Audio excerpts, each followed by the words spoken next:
Welcome to Radicalize Me. If you like what we do here, don't forget to like, comment, subscribe, and support us on Patreon if you are able. Recuperation is the process by which capitalism appropriates and sanitizes radical ideas. This can be done through government action and rhetoric, news media, entertainment, advertising, and often all of the above. Recuperation is necessary for the ruling classes of modern liberal democracies, where concepts of civil rights and social justice have taken hold of a majority of the population, despite the efforts of capitalists.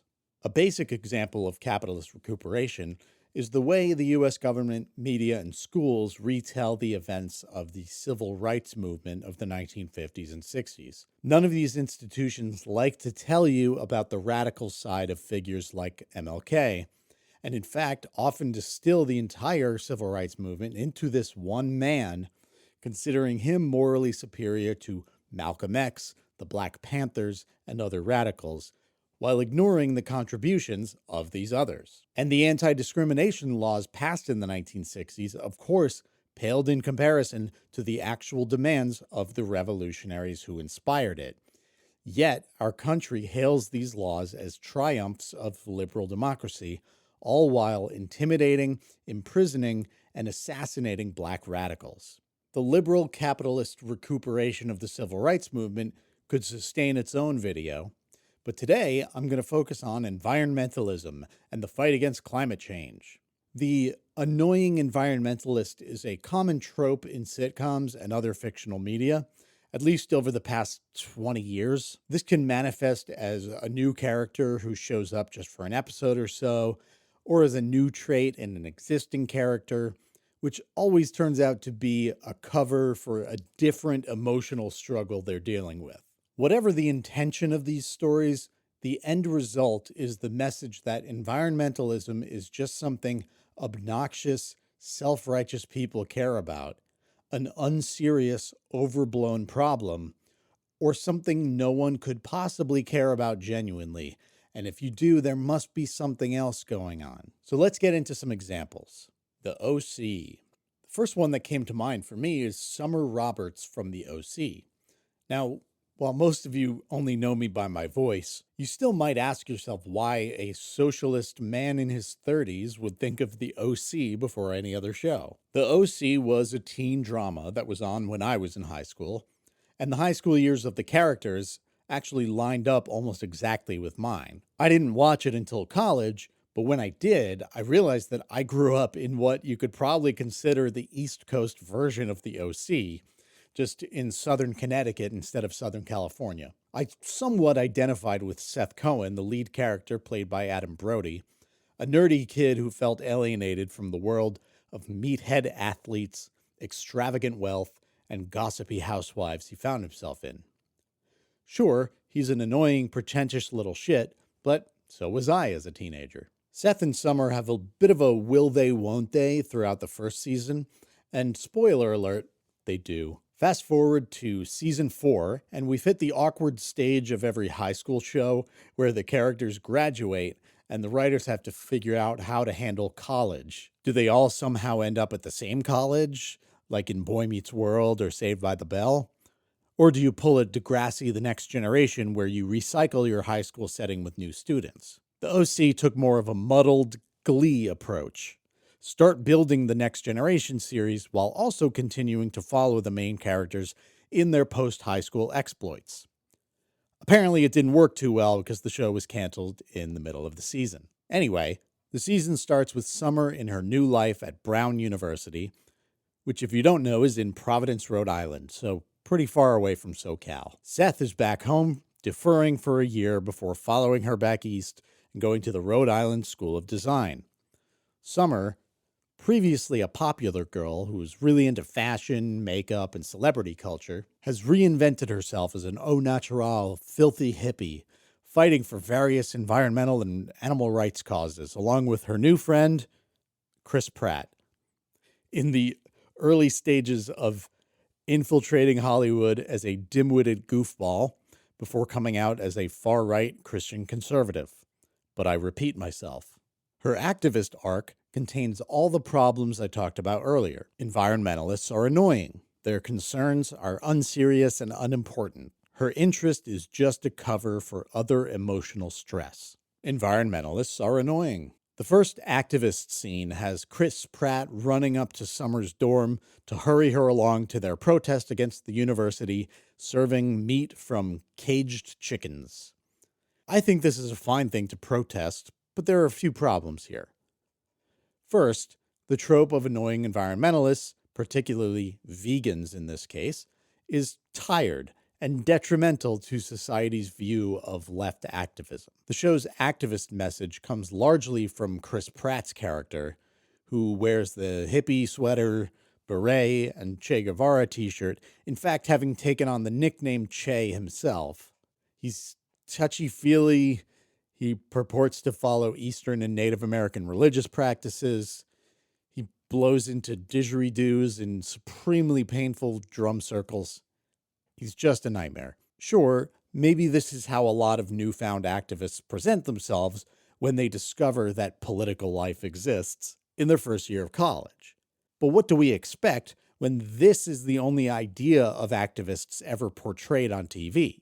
TV shows presenting this image and kids taking on the persona in real life both contribute to a feedback loop that reinforces the right-wing capitalist hegemony that dominates the US and the world. Their concerns are unserious and unimportant. The chicken protest scene shows Summer and Che inconveniencing their fellow students with flyers, shouting stupid slogans, "Give poultry a voice! Chicken lovers of the world unite!" and even comparing chickens to exploited workers. What are they going to do? Unionize? Strike for better living conditions?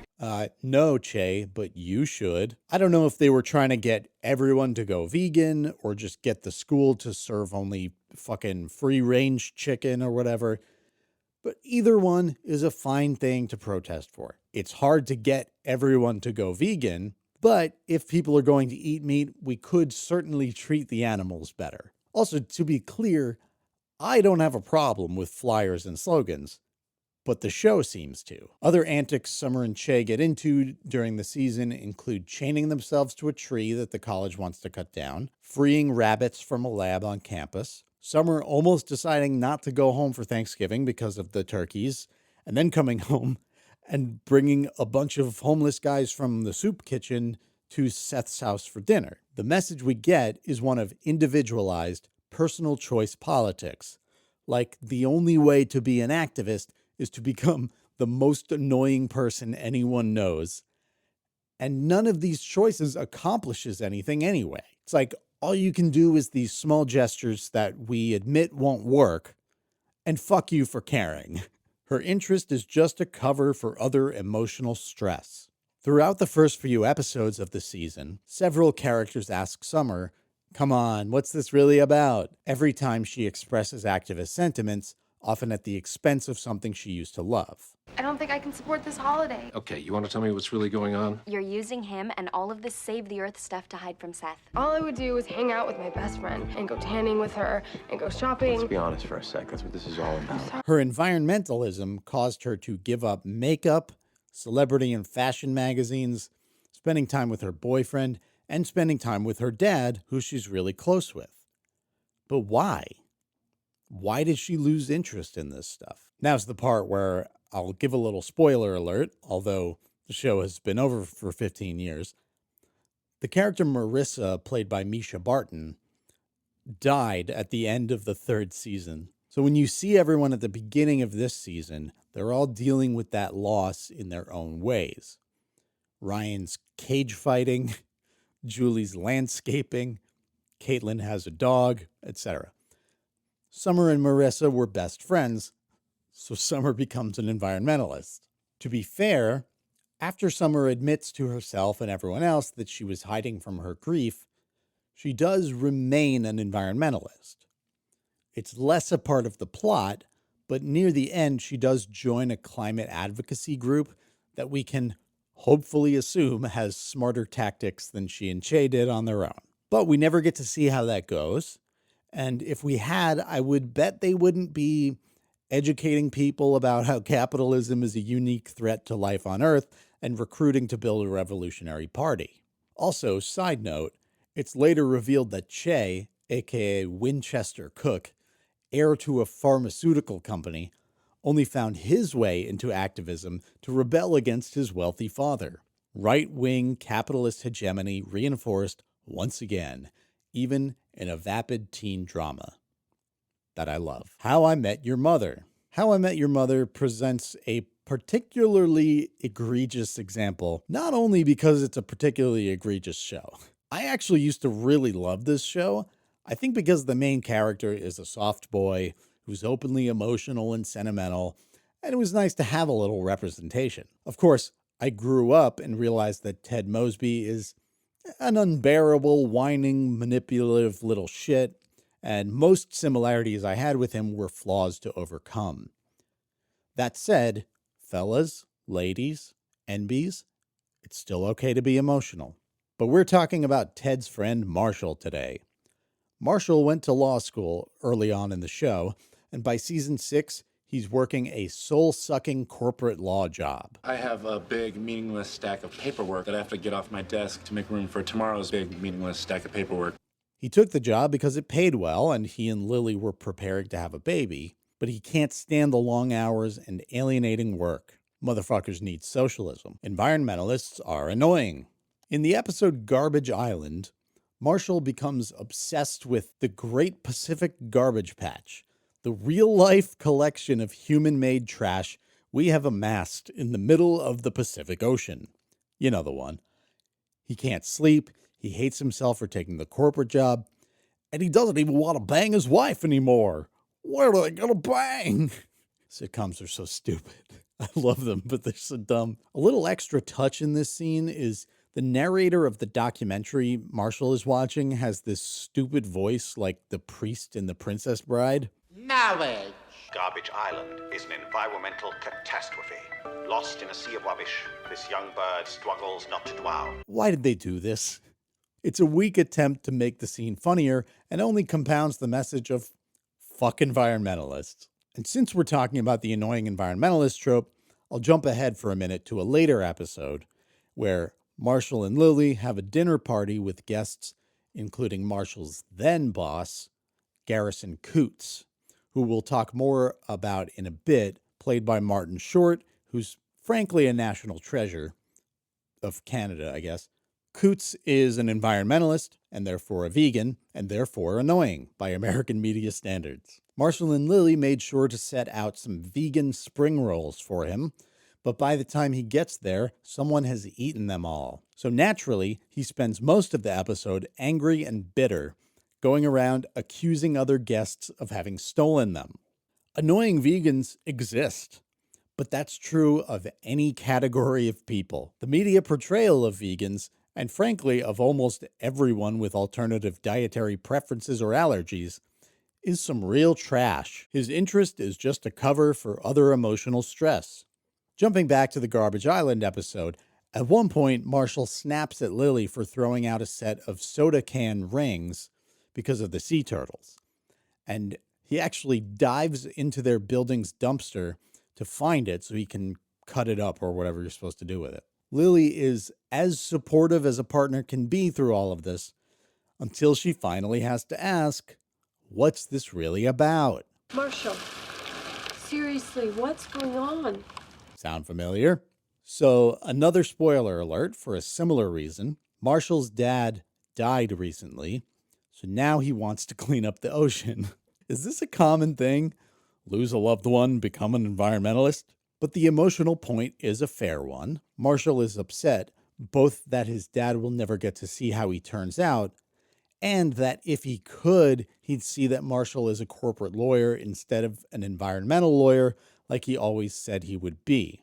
Another point to these writers for making environmental law something Marshall always cared about in universe.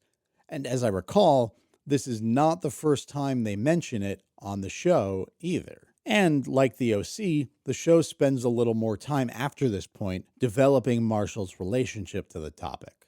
After this episode, he does become an environmental lawyer, which we all know is a great way to fight climate change. Oh no. And he gets a job at Honeywell and Coots, working for Garrison Coots. From before, their concerns are unserious and unimportant. To continue being fair, I think the show treats the actual issues more seriously than the other shows, and made a decent effort here to acknowledge the real-life roadblocks faced by climate activists. The OC suffered from moments like this. We have to save this tree. But we did. The dean just came by. They're not going to cut the tree down. We won. Which kind of oversimplify and dumb down how these things actually go in real life. How I Met Your Mother took time to include the Gruber pharmaceutical plot, in which Honeywell and Coots sues the company for polluting Frog Lake with its waste material. Gruber offers an initial settlement of $25,000, which is obviously nothing for a large pharma company, and probably not enough to clean up a badly polluted lake. But Coots accepts. $24,000. Yeah, that seems reasonable. Marshall can't believe it, because he came into this job thinking they'd actually be fighting back against polluting corporations and making them pay for real. He confronts Coots, who basically says he's given up. Climate change is coming, the system doesn't work, and he's prepared a doomsday bunker for when the shit hits the fan. Coots later gets new inspiration to fight for the future after seeing the ultrasound of Marshall and Lily's child-to-be, and they reject the settlement offer from Gruber. Coots says they're going to war. Marshall says, let's save the world. And then Bob Saget says one of the dumbest fucking things I've ever heard. We're gonna save the planet. And kids, they did. Rest in peace, King. Oh, really, Ted? They saved the world by winning one case against one company for polluting one lake? How'd they manage that? Maybe he's referring to something else Marshall does down the line, but we never learn about some major environmental win he has through any of the show's many flash forwards. And when they do take Gruber to court in the next season, Marshall wins the case, but the judge sentences the company to pay $25,000, which is the same fucking lowball amount they offered for the settlement. What is this show even trying to say? This experience prompts Marshall to pursue becoming a judge, because they're the ones who can make real change. Classic liberal delusion. The institutions are fine. We just need to switch out enough of the right people in power, and our problems will work themselves out. Like, let's play this thing out. Let's say he becomes a judge, and in a few years he has a similar case in front of him. The jury finds Gruber or a similar company guilty, and Marshall orders them to pay how much? $25 million like he wanted? That's a lot, but would it destroy the company? Would it affect the ability of big corporations to pollute long term? Gruber would definitely appeal all the way to the Supreme Court if they were fined for that much. And the whole industry would lobby Congress to pass laws preventing the same from happening again. Then what? Ultimately, in this case, it's not that the show doesn't take the problems seriously, but it doesn't take the solutions seriously. I understand that it's a sitcom and it's not going to include an in-depth policy brief or blueprint for revolution. But my point stands that they take serious topics to which radical activists have called attention, sanitize the activists' demands, and ultimately say that you can and must engage the issue on the system's terms. I'm not trying to be doomer-pilled about this, but there's just no way our system as it exists will do or allow the type of action necessary to slow climate change or manage its effects. With that in mind, let's look at our final example. Lisa Simpson in The Simpsons episode, Lisa the Tree Hugger. First off, I have to say, you never hear anyone called a tree hugger anymore. That used to be a go-to slur for environmentalists back in the 90s when I was a kid, probably even longer. What do they even call us now? Green fascists? Wokes? Is that it? God, that's so fucking boring. Conservatives have gotten so lazy, man. Tree hugger? That's a visceral, sexy insult. Speaking of capitalism ruining art and everything else, Keep in mind that you now have to watch The Simpsons on Disney Plus since the Walt Disney Company acquired 20th Century Fox in 2019, at which point it was renamed 20th Century Studios. King of the Hill, though, is only on Hulu, which is also owned by Disney. The New York Times is owned by NYT Incorporated, which is owned by Altheon Ballistic Dynamics, which is owned by the Murdoch family, who are owned by Halliburton. By the way, I looked up that clip and remembered how great a satire 30 Rock is, but also quickly remembered that 30 Rock is owned by NBC Universal Television Distribution, which is owned by NBC, which is owned by Comcast, which is owned by one of the highest paid billionaire executives in the US. That's how powerful capitalist hegemony is. So make sure to subscribe to my channel on YouTube, which is owned by Google, which is owned by Alphabet. Environmentalists are annoying.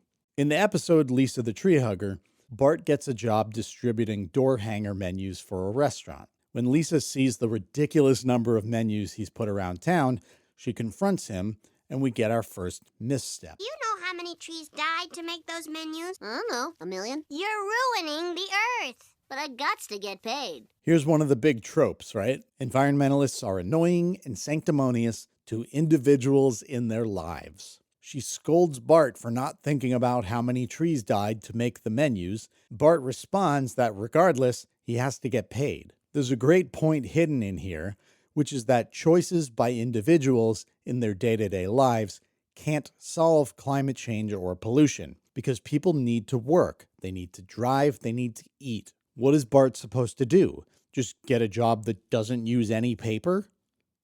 Where the fuck is that business? Of course, this point is undercut by the fact that it pits Bart against Lisa, a real-time look at how the ruling class divides the working class. So who should Lisa be mad at? The restaurant? The print shop? The paper company? The logging company? There are moments that call for action against individual companies or people, but on the whole, it's just like we've talked about this whole video.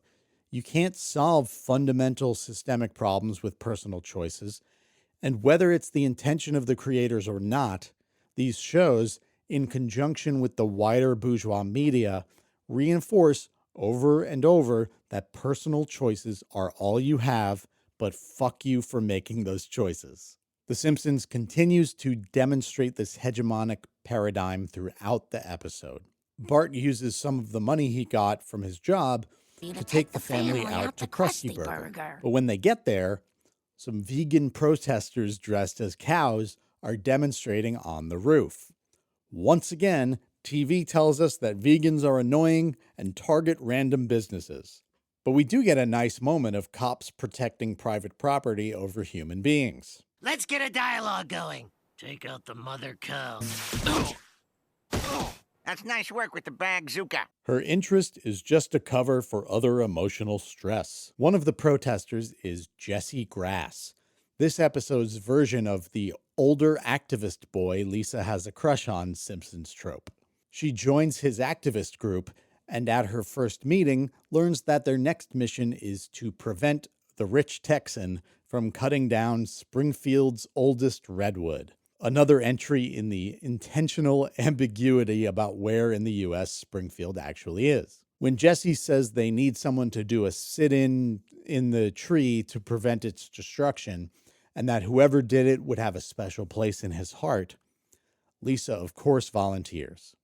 So there's our underlying personal social reasons for Lisa to get involved. To the show's credit, they at least had established before this episode that Lisa was an activist, just like the How I Met Your Mother writers did with Marshall. And I suppose that's better than the OC method of having a character randomly all about it when they had never been before, so the activism is not only something they're doing to mask their feelings. Their concerns are unserious and unimportant. This sentiment is definitely present in The Simpsons. And it's not just the little things like Bart and Homer making fun of her. Don't you call me a... Take that, Lisa's beliefs. In fact, you could argue that's part of the satire because Homer and Bart are dim-witted characters who are mostly not meant to be admired. The idea that environmentalist concerns are unserious and unimportant manifests here as the portrayal of the activists themselves. Jesse Grass is the most annoying, useless, uninspired poser who no sensible person would want to be around in real life. There's no sophistication or clarity of vision to his activism. But Joe, he's supposed to be a teenager. Exactly, and the show chose to write him as one.